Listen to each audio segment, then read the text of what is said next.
We have our class opener up here, and number 1 and number 2 is just practicing that final step on simplifying when you use the quadratic formula, right? So if you plugged in everything correctly into the quadratic formula and you worked on the discriminant value, the radicand value is a discriminant value. The value inside the square root, the b squared minus 4ac is your discriminant value. So if you get that simplified, now what do we do from here? Is there anything to do from here? Sometimes that's your answer. But in this case, you could still simplify further. The radical right here could be simplified. So I'm going to rewrite it over here on the side, the square root of negative 27. And that automatically makes an I go on the outside. And now you just have a regular 27 on the inside. Anytime you have the square root of a negative number, that's really I. I mean, it all goes back to this truth. Let me do it over here on the side. The square root of negative 1, that's where I comes from. Okay, that's the truth right there. So keep that in mind. Let's go back here. So that negative becomes an I on the outside. Now you have a regular 27. And now you ask yourself, could you simplify that regular 27? Could you break it down to get a perfect square number? The answer is yes. 9 times 3 is 27, correct?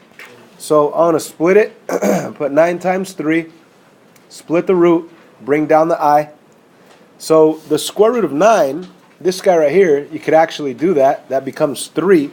So what I really have is I times 3 times the square root of 3. It's kind of like saying x times 3. And if you did have x times 3, you would write it as 3x. So right here you have I times 3, so go ahead and write it as 3I with the square root of 3 right behind it. Okay? Now, let's replace the square root of negative 27 with this guy, which it's really, it's the same thing. We just simplified it. So when I replace it, I'll have 3 plus minus 3I square root of 3 over 6. Okay? Now, notice that if you were to split this denominator to both of these terms, to have it over the 3 over 6 and this 3I squared of 3 over 6, you'll be able to cancel things out. You'll be able to simplify it. So let's actually do that. Let's put the denominator 6 on each of those. So I'm going to have 3 over 6, and I'm going to have plus minus 3I squared of 3 over 3. Okay? So this is our new answer so far with the split. Wait, why did I put over 3? My bad. Let me make that a 6. 6 down there, 6 over here. All right. So the left fraction, you could simplify 3/6 becomes 1/2. So 1/2 plus or minus. And the 3 over 6, you could cancel, and it becomes 1 over 2. Again, 1/2. So you really have a 1 on top. You don't even need to write it. So you could just write I square root of 3 over 2. Now that's an acceptable answer. However, sometimes on multiple, I'll give you credit, full credit for that on my open response quiz, let's say Friday. But on the multiple choice answer on the final, it might be written like this. 1/2 plus or minus square root of 3 over 2 with the I out here separately. This is probably what you're going to see on the multiple choice final exam next week. What do you guys think? Were you able to get to that answer? Or at least do you understand how we got to that answer? Okay. So let's move on to this other one. Oh yeah, let me just emphasize this. If this would have been like the square root of 13, then I would just leave it like that. Or technically you could split the 6 and at least get 1/2 right here. 3 over 6 is 1/2. But like, let's say this were a 7 and this were like a square root of 13. You can't do anything. You could just circle it. That'll be your answer. Let's move on. So I specifically wrote these up here because you could simplify. Danny, had a question? Could you put the I at the beginning? Like I said, I'll accept this blue answer right here.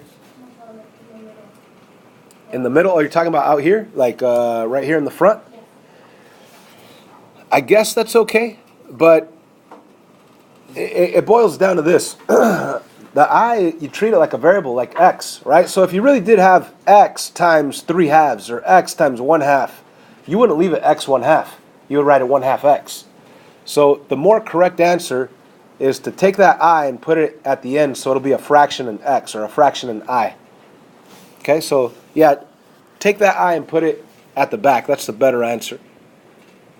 So like I said, I picked these on purpose because it requires simplification.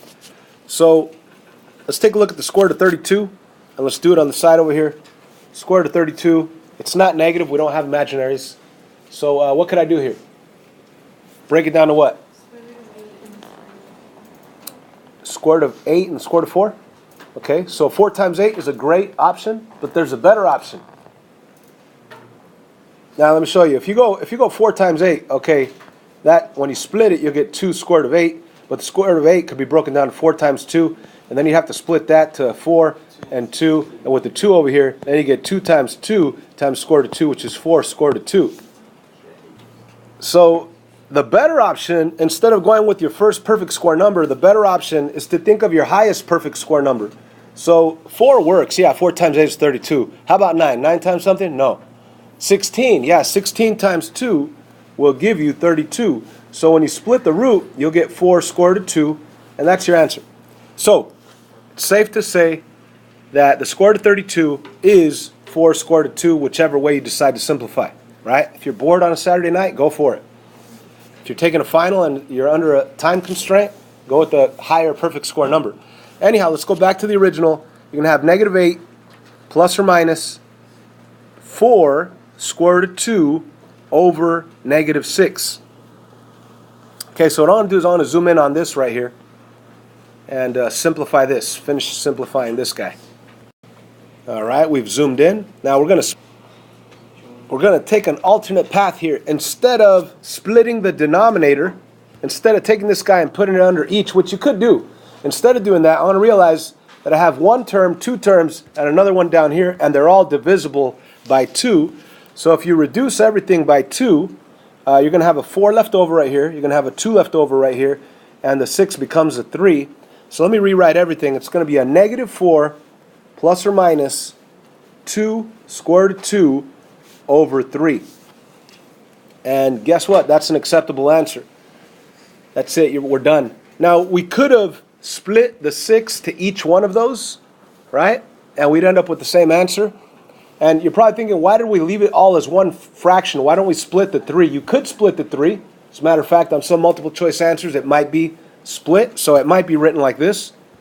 Negative 4/3 plus or minus 2 over 3 with the square root of 2 up on top. It might be written like that. But we can leave it together because there's no imaginary values. When you have imaginary values, that's when you have to split them for sure. Have the real part first and the imaginary part second. Any questions? So, over here on this guy, did I have to, like from here, even if I would have seen the 3, and the 6, cancel 3, cancel 3, cancel 6, I'd end up with a 1, and a 2, but I would still have to split them, right? I would still have to split them because you have a real part and an imaginary part. You need to write it as a complex number, the real part first, the imaginary part second. Real part first, imaginary part second. Okay? Moving on, number 3. What part of the quadratic formula is the discriminant? Anybody?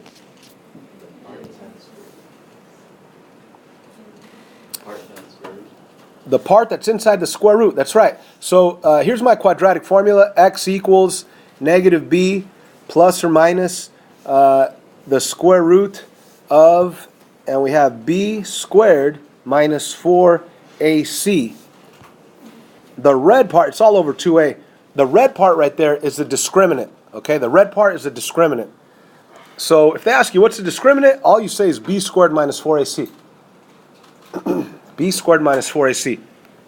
Now, the discriminant actually tells you a lot, and that's what today's lesson is going to be on, the discriminant. And if we move on to the next question, it says number 4, x-intercepts are solutions. Right? X-intercepts are answers, they're roots, they're solutions. It's all the same thing. They're solutions to quadratic equations. Right?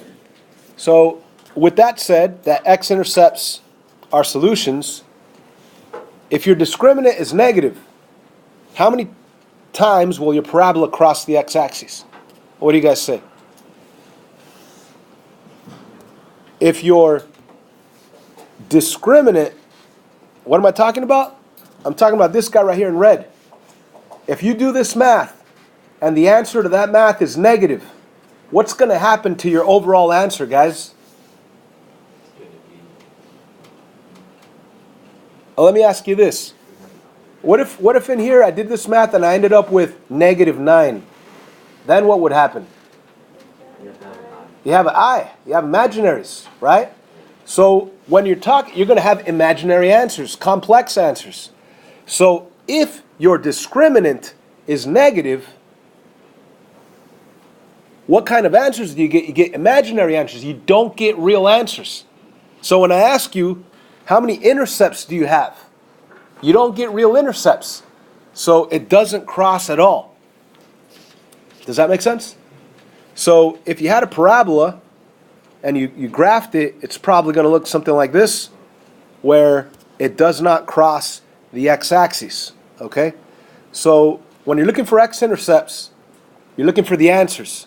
By the way, when you take a quadratic equation and you apply the quadratic formula and you get your two answers, those are really x-intercept values. Let me just go up here real quick. Let's say that you were working on a quadratic equation with the quadratic formula, and let's say that this guy was your answer. That's really two locations on the x-axis. And you have to do it with the calculator. -4 plus 2 times the square root of 2. That's going to be a crazy decimal. And then you hit divided by 3. It's going to be a decimal value. But that decimal value is going to be where it crosses the x-axis. And then you go -4 minus 2 times the square root of 2 divided by 3. That'll be another decimal value. That'll be the other location of where the parabola crosses the x-axis. So maybe, it's a parabola that's opening down, and the answers would be right there and right there, because the answers are the x-intercepts. Does that make sense? So when your discriminant value is negative, you're going to end up with imaginary answers, which means you end up with imaginary x-intercepts, which means that they don't really cross at all. Okay? So let's go to our notes somewhere in your notebook, and let's take some notes on discriminant. The discriminant, what is the discriminant? It's b squared minus 4ac. We should all recognize that that's the value inside the square root. Okay, so what we want to take notes on is if your discriminant value happens to be positive, then you're actually going to get two real answers. So everybody jot that down. If b squared minus 4ac is greater than 0, that means if it's positive, you get two answers. And that makes total sense, because if you have, let's say you're working on the quadratic formula and you have something like 2 plus or minus square root. Now here's your discriminant inside the square root. Any number, even 13, or 4 or 9 or 25, even 13. And it doesn't matter what you have down here, that will give you two real answers. You're going to be able to get a calculator and go 2 plus, and on the calculator, square root of 13 will give you a decimal divided by 6. That'll give you a real location on the x-axis. And then 2 minus square root of 13, that's a decimal, over divided by 6, that'll give you a real value on the x-axis. So you get two x-intercepts. You get two answers if your discriminant is positive, greater than 0. If b squared minus 4ac equals 0, if your discriminant is equal to 0, you only get one answer. Think about that. Let's say you had 2 plus or minus, and inside the discriminant value you get 0 over 4. Then what are your answers? Well, the square root of 0 is 0, so you're really just going to have 2 plus 0 and 2 minus 0. That's still going to be 2, so your answer is just 1/2 in this case, and there's only one answer. What does that mean visually? That the parabola only touches the x-axis at one point, the value of 1/2 in this case. And last but not least, if b squared minus 4ac is less than 0, that means if it's negative. Anytime you have a negative number in there, let's say you have 2 plus minus the square root of -4 over 6, you know that you're going to get imaginary. That means it does not cross the x-axis. So you'd have something like that, where your parabola doesn't even touch the x-axis. There is no real answer. There is no real x-intercept. We need to memorize these three facts.